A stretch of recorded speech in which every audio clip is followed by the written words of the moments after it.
Dear friends, வணக்கம். நான் Ganesh Badri, wood finishes, distemper, colorants மற்றும் எனாமல் பிரிவுகளின் தலைவர்.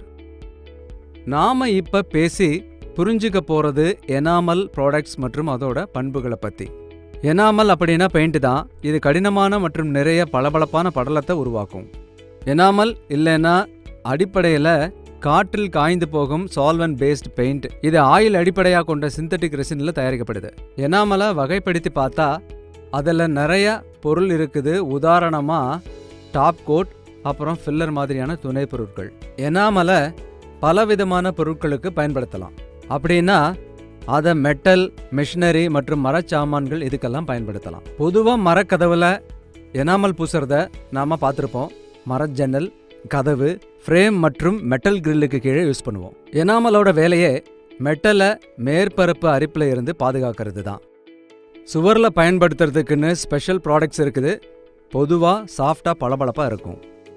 இப்போது நாம் இன்னும் விவரமாக புரிஞ்சுக்கலாம் கஸ்டமர்ஸ் எனாமல்னா எப்படி இருக்கணும்னு எதிர்பார்க்குறாங்கன்னு.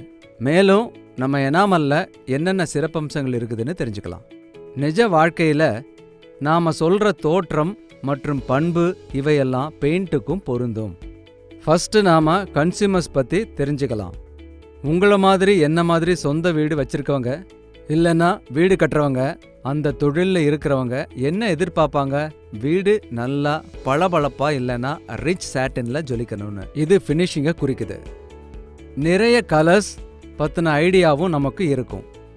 ஒயிட், பிளாக், பேஸ்டல், பிரைட் இல்லைன்னா வைப்ரண்டான கலர்ஸ் தான் விரும்புவோம்.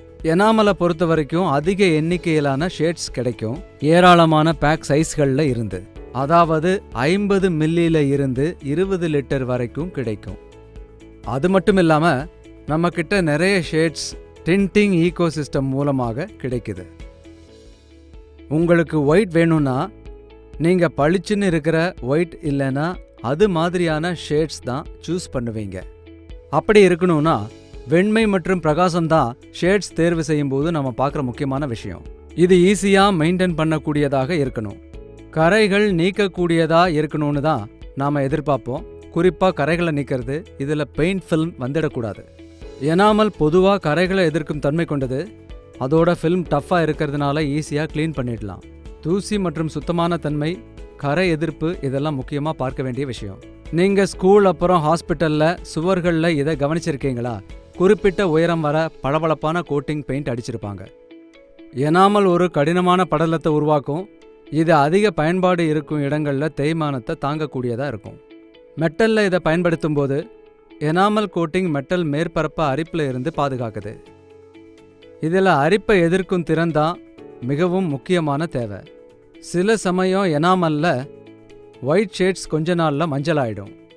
அதனால் நம்ம கோட்டிங்கில் இப்படி வெள்ளை கலர் மஞ்சள் ஆகாமல் இருக்கிற தன்மை இருக்கணும். எனாமல்லையே குறிப்பிட்ட ப்ராடக்ட் இருக்குது. இது மஞ்சளாகும் தன்மையை எதிர்க்கும் செயல்திறன் கொண்டதாக இருக்கும். நீடித்த தன்மை இந்த சொல்லுக்கு பல பரிமாணங்கள் இருக்குது. இதில் முக்கியமான அடிப்படை விஷயம் என்னென்னா, பெயிண்ட் எவ்வளவு காலம் மேற்பரப்பில் அப்படியே நீடிக்கும் மற்றும் தொடர்ந்து செயல்படும், அழிந்து போகாமல் தொடர்ந்து பளபளன்னு இருக்கும் என்பது முக்கியம். இதில் நாம் இப்போ புரிஞ்சிக்க வேண்டியது கான்ட்ராக்டர்ஸ் மற்றும் பெயிண்டர்கள் இதில் என்ன பலன்களை எதிர்பார்க்குறாங்க. கான்ட்ராக்டர்ஸ் மற்றும் பெயிண்ட் அடிக்கிறவங்க முக்கியமாக கவனிக்கிறது இதை தான். எமல்யூஷன் மாதிரி இதிலையும் கவரேஜ் தான் முக்கியமான எதிர்பார்ப்பாக இருக்குது. கவரேஜ் அப்படிங்கிறது ஒரு குறிப்பிட்ட பகுதியில் ஒரு லிட்டர் பெயிண்ட் எவ்வளவு கவர் பண்ணுது, குறிப்பாக போதுமான அளவு ஒளிப்புகா தன்மையோடு இருக்கணும். பரிந்துரைக்கு ஏற்றபடி பயன்படுத்தும் போது ஒரு பெயிண்ட் அப்படிங்கிறது அதிக கவரேஜ் மற்றும் நம்ம பணத்துக்கு சிறந்த மதிப்பு கொடுக்கறதா இருக்கணும். ஒளிப்புகா தன்மை. நீங்கள் ஒரு லைட் ஷேடை வச்சு மறுபடியும் பெயிண்ட் அடிக்கிறீங்கன்னா 2 கோட்லேயே அந்த பெயிண்ட் இதுக்கு முன்னாடி இருந்த கலரை முழுசாக மறைச்சாகணும். ஒப்பாசிட்டி அதிகமாக இருந்தால் அதோட பெர்ஃபார்மன்ஸ் சிறப்பாக இருக்கும். ஃப்ளோ மற்றும் லெவலிங், அதாவது தானாகவே லெவல் ஆகிற தன்மை கொண்ட பெயிண்ட் இருந்தால் அதில் ப்ரஷ் மார்க்ஸே இருக்காது. இதைத்தான் ஃப்ளோ அண்ட் லெவலிங்னு சொல்லுவாங்க. ஸ்மூத்தான மற்றும் சீரான படலம் அந்த பெயிண்ட்டை இன்னும் ரிச்சாக காட்டும். திக்கர் ப்ராடக்ட். பெயிண்ட் எவ்வளவு அடர்த்தியாக இருக்குங்கிறது முக்கியம். இது அதோட தரத்தை பற்றின பாசிட்டிவான எண்ணத்தை கொடுக்கும். அடர்த்தியான பெயிண்ட்ஸில் நிறைய கரைப்பான பயன்படுத்தலாம். இதனால் கவரேஜ் ரொம்ப அதிகமாகும். எனாமலை பற்றி நாம் தெரிஞ்சுக்கிட்டோம். நீங்க கூடிய சீக்கிரமே பிர்லா ஓப்பஸ் எனாமலை பத்தி தெரிஞ்சுக்குவீங்க. இதுல எல்லா பண்புகளுமே இருக்குன்னு.